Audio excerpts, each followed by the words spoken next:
So we have the Suns versus the Bucks. The Suns have never won an NBA title. The Bucks have won a title. It was back in the early 70s, I'll say. Yeah.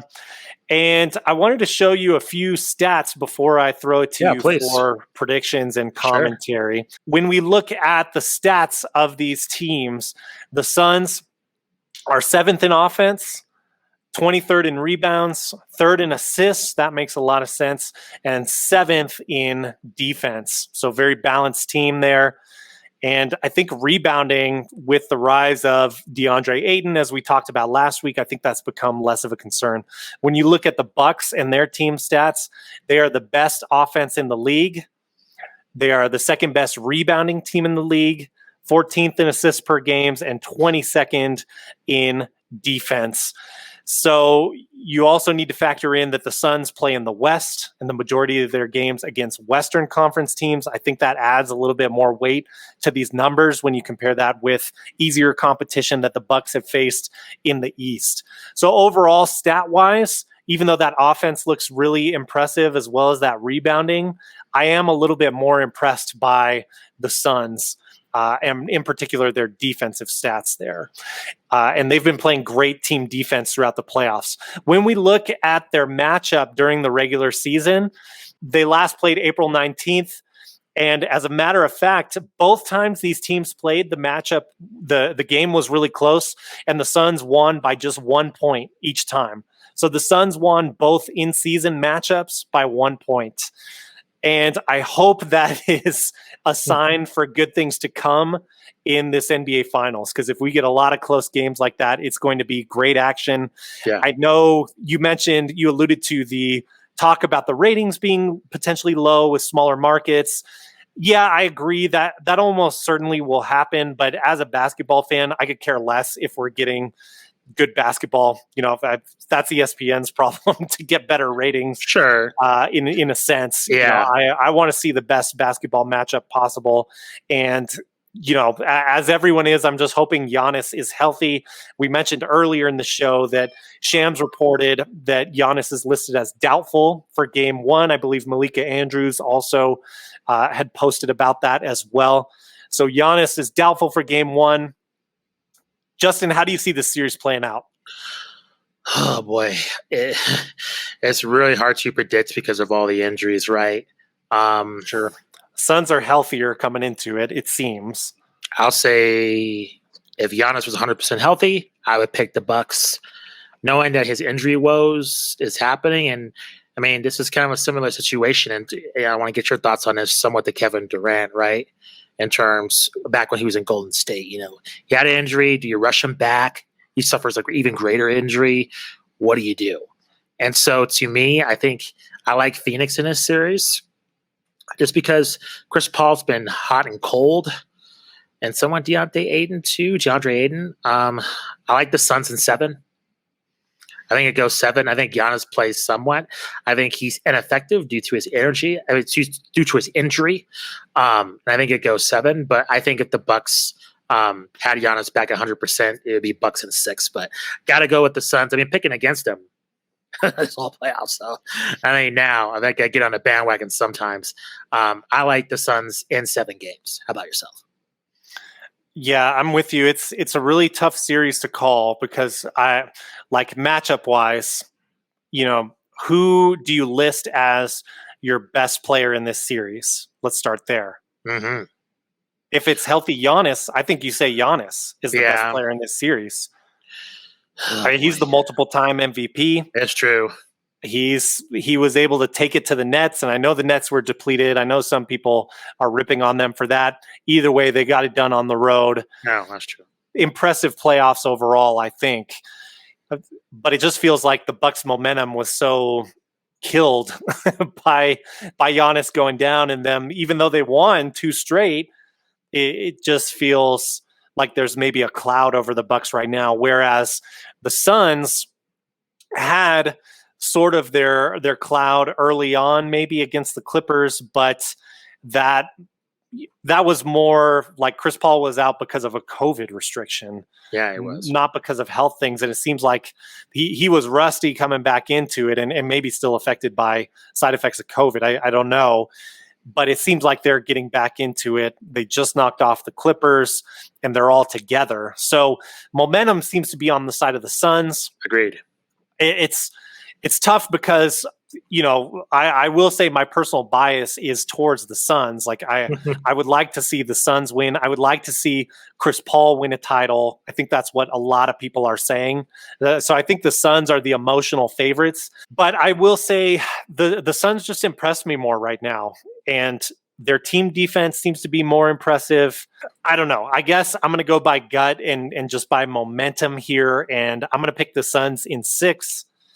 So both you and I picking the Suns. You've got them in 7. I've got them in 6. I think Giannis is the best player in this series if he's healthy. After that, it's probably Devin Booker. Agreed. After that, it's probably, depending on how healthy Chris Paul is, it's either him or Chris Middleton.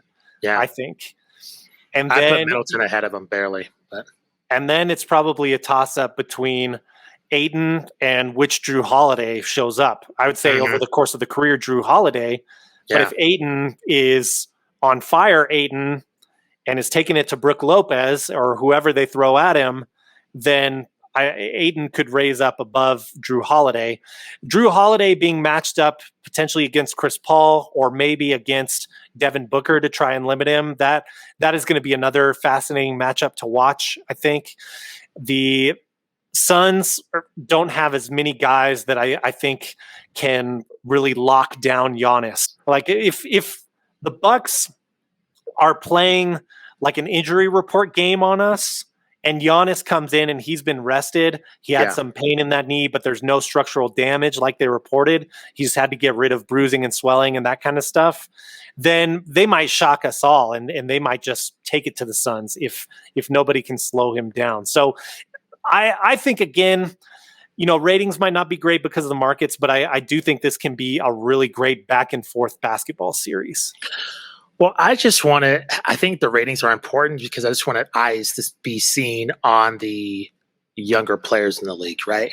And even Giannis, who's, I think he's popular, but I wouldn't say casual NBA fans would say like the face of the league. So I think that's where it comes into play in terms of the ratings. If there's no one, is a way to big disappointment, it kind of hurts like the future of the league in a way, just because, eyes aren't seen on like those young players. Like, eyes aren't seen on Devin Booker or on DeAndre Ayton or, even somebody like a Chris Middleton, players that don't really get that shine compared to those common NBA players. So I don't know. It's a situation in which I just hope casual NBA fans and just, fans of like Durant and LeBron just give this finals a chance. Because I think it's going to deliver an excitement, in my opinion.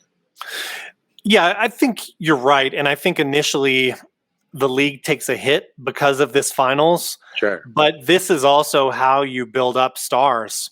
Like, I think if the Suns win the finals, let's say, and Chris Paul is celebrated, you have a great story there. But next year in the moment, if the Suns get to the Western Conference Finals, let's say, I think there is more interest in that they're a repeating champion. Like, you start to build this framework of a potential future dynasty. 2 championships doesn't make a dynasty, we know. But I think when you look at a team like the Spurs that won their first title in '99, and you had so much invested in their narrative, by the time you hit the mid 2010s and they're still making finals, I think there was more genuine interest from the casual fan on that team. So I think you're right. And I think you have to kind of like just take your lumps right now as the league and then hope that there's interest. Like if Giannis loses this year and then makes the finals again somehow next year or matches up against the Nets again next year, there's going to be elevated interest in that because of narratives that are building. So you're right. I mean, there will be less eyes on it. It's not as good for the league. There's no way around that. But at the same time, hopefully if the games are making good headlines and they're close, like their regular season matchups were, maybe that'll draw some more people back in for, games 4 through whatever's left in that series. Yeah, you're right. Buzz matters, and if things are close and are exciting, that could, it's like a downward spiral in terms of the downward momentum, and social media could get people to pay attention more. So hopefully that goes down. And let me just say, I mean, if you're a big enough basketball fan to listen to our podcast, you have to watch this finals because Chris Paul may be the last of a dying breed of traditional point guards. Agreed. Like he may be the last of his kind, the last that we get to see that's like this. This is kind of like a connection to the early 2000s in the league right now. I mean, feels like Chris Paul is sort of a time capsule type of player. Yeah. So you want to watch him. And then, of course, just the fact that he is, I think, easily at this point a top 5 point guard of all time. You want to watch him win his first title for sure. Heartwarming story. Yeah. So for, the most casual narratives, I would say that's it for you right there. And hey, if you don't know who Chris Paul is, he's the guy who was in the State Farm commercials. It's true. And his, what is his brother or cousin? What's his face? He has Cliff Paul. There you go. Yeah, better than I do. Sadly, well, they have cool not proud of it. No, they have some good commercials. State Farm does. They have some whack ones, but they have some good ones too.